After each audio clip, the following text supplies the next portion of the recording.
Today I'm going to be talking about the amazing Canadian progressive rock band Saga. Come in and see what I'm talking about.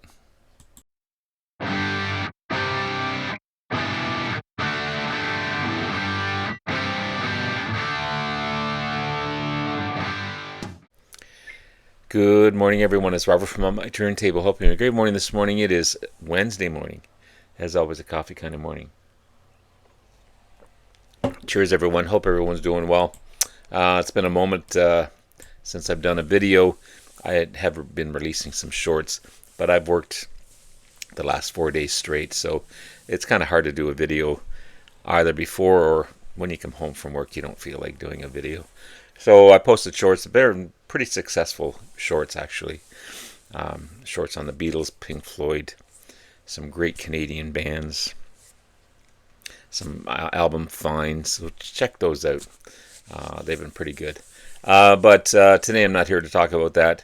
Yesterday was Remembrance Day. Feeling kind of got some Canadian pride going on here. Nostalgic feeling. The weather's kind of dreary out there. So I thought I'd brighten my day and hopefully brighten yours in talking about an amazing Canadian progressive rock band called Saga. Being as knowledgeable as you guys are, I'm sure you're totally familiar with Saga. If you're not, you got to check these guys out. They're fantastic. It's prog rock.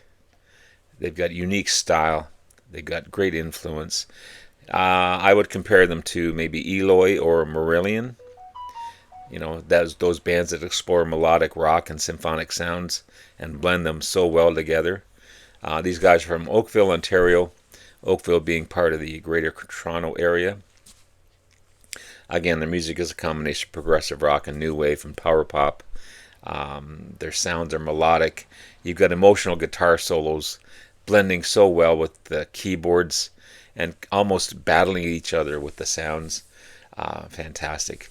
Since 1977, they've released 22 studio albums, 9 live albums, 13 compilation albums, and a ton of singles. Now, I don't have 22 studio albums. I've got 7, and I'll be talking about those, plus a live album that I'll be talking about. Huge in Germany and Europe, the rest of Europe, and of course Canada, but unfortunately not as big in the States as they deserve to be. They've got a uniqueness to them. They started something called chapters. Chapter 1, Chapter 2, so on and so forth. And the chapters tell a science fiction story around Albert Einstein's brain. And it's kind of cool how they do that. And they actually released a live album in 2005 called The Chapters Live, which I'd love to find. Most of the albums that I'm going to show you have a couple of chapters songs in them. It's kind of neat. I'm going to be ranking the 7 studio albums that I have from my least to my favorite album. And of course, I'm going to show you the live album that I have as well. Unfortunately, it's only a single album. I wish it was a double. Most of the albums that they've put out have longtime members. Michael Sadler, the amazing lead vocalist. He also plays Moog synthesizer and keyboards. And Ian Critchen, a highly underrated guitarist.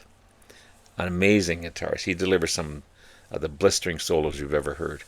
And Jim Critchen, bass player, piano player, Moog bass, synthesizers, keyboards. And then they've had other lineup changes throughout their career. So I'm going to start with their live album. Unfortunately, again, it's only a single. This is In Transit. It's on the Maze Records label. Recorded at the Rudy Sedlmayr Halle. I don't know, I probably butchered the hell out of that one. In Munich, 1982. And the Tivoli Concert Hall in Copenhagen in 1982 as well. Platinum in Canada, gold in Germany. You've got some great tracks out here. Careful Where You Step, Don't Be Late, Chapter 2. There's a chapter song. Humble Stance, Wind Him Up, their big, big, big hit. How Long, No Regrets, Chapter 5, Briefcase, and You're Not Alone, and of course their other huge hit, On the Loose. This is a great live album. So, so good.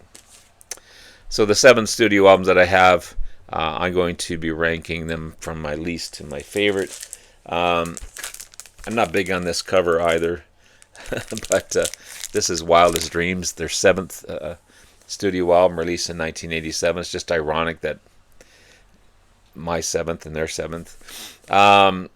You got a couple of singles off of this one, Only Time Will Tell and Wildest Dreams.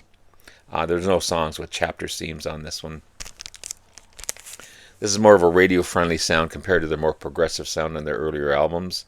You get some typical 80s sounds, lots of reverb, especially on the snare drums. Nice melodic vocals, catchy hooks, cool wild guitar solos mixed with those keyboard riffs as well. It's a decent album. I wouldn't say it's great, but it's decent. I really like this one. It's playable. It's enjoyable. It's enjoyable. The next one is my 6th album, and again, ironically, the 6th studio album by Saga, Behavior. Getting closer to better. Some of their later albums, and I've looked at Pete Pardo from Sea of Tranquility do a ranking on all the 22 studio albums. Some of the album covers aren't the greatest, but this is getting a little better for sure. So this is the 1985 release. It's a pretty successful album. You got What Do I Know, a big single off of this one that helped the strength of the album. It also has one of Michael Sadler's most personal songs, Goodbye, Once Upon a Time, sorry. It was written about his late father's death. And they still do that in concert. Pretty tearjerker song as well. No chapter songs on this one. Hit number 39 in the Canadian charts. This is another album that changed from their more symphonic progressive sound to more catchy radio pop sounds. Most of the bands at the time were doing that. Yes, Genesis, Jethro Tull. Saga just followed along with that one as well. Still a decent album, but there's better ones to come for sure. My 5th, and I think my latest purchase from these guys, and I love this cover. One of the greatest covers is Marathon, their 15th studio album, 2003 release. I love almost a Marvel type of cover on this one. You've got Streets of Gold, Chapter 14. I Know, Chapter 12. Worlds Apart, Chapter 16. The chapters, again, being about the story of the young Albert Einstein. You've got some great progressive sounds on this one. But it's also a more of arena rock feel to it. Heavy guitar riffs, more 80s hard rock sound, blending with great melodies and keyboards. It's a double album. This was the first time on vinyl, and it's a reissued album as well with liner notes from Ian Critchen. Yeah, amazing stuff. Amazing stuff. Another cool album cover. And my 4th favorite, Images at Twilight, the 2nd studio album by Saga, 1979 release. It introduces the vocoder. And you say, what the hell is a vocoder? It's an important instrument in Saga's sound. It's a category of speech coded that analyzes. Yeah, analyzes. That's right. And synthesizes the human voice to give it compression, multiplexing, voice encryption, and voice transformation. That's a big bunch of words for me. It's the only album to feature keyboardist Craig Chad, who replaced original keyboardist Peter Roshan. You've got a couple of tracks on here. It's Time, Chapter 3, Images, Chapter 1, and you're not alone, which has always been part of Saga's live set. It was on that live album that I showed you. This happens to be on the Polydor label, but another cool album cover for sure. My third favorite, Silent Night with a K. I don't know if he's a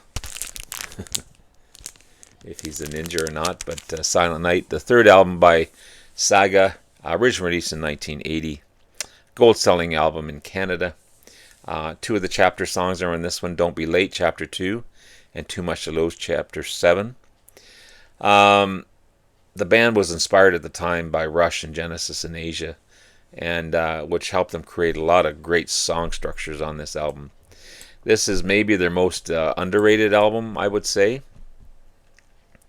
Even though it's got an 80s sound to it, it does sound a little dated, but it's still fantastic. This would be a great start to anyone that wants to get into Saga.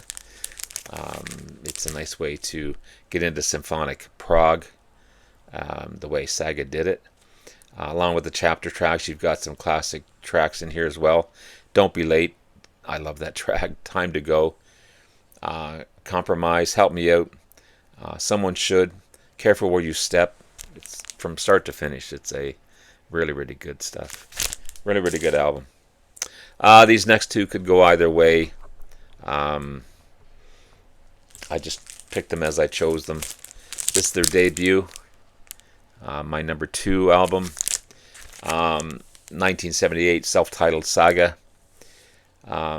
You've got more chapters tracks on this one as well. You've got "How Long," "Humble Stance," "Climb the Ladder," "Will It Be You," Chapter 4, "Perfectionist," "Give 'Em Money," "Ice Nice," "Tired World," Chapter 6. What an introduction for this band. Great Canadian prog rock, blending synths, riffing guitars, great vocals, great tunes. If you like melodic prog rock, this is another great place to start as well. I think it's fantastic.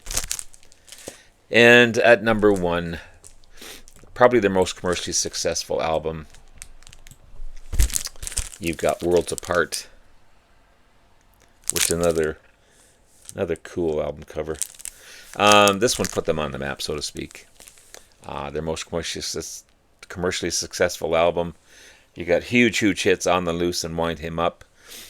Certified platinum in Canada, gold in Germany, Denmark, the States, Norway. This one brought them into the States through MTV, Much Music, our Canadian station here. Also has 2 chapter tracks on here: "No Regrets," Chapter 5, and "No Stranger," Chapter 8. You got progressive rock mixed with strong pop tunes on this one. Really good lyrics.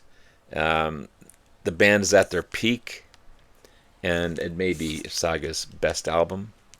It's one of those albums that grabs you right from the start with catchy tunes, great vocals.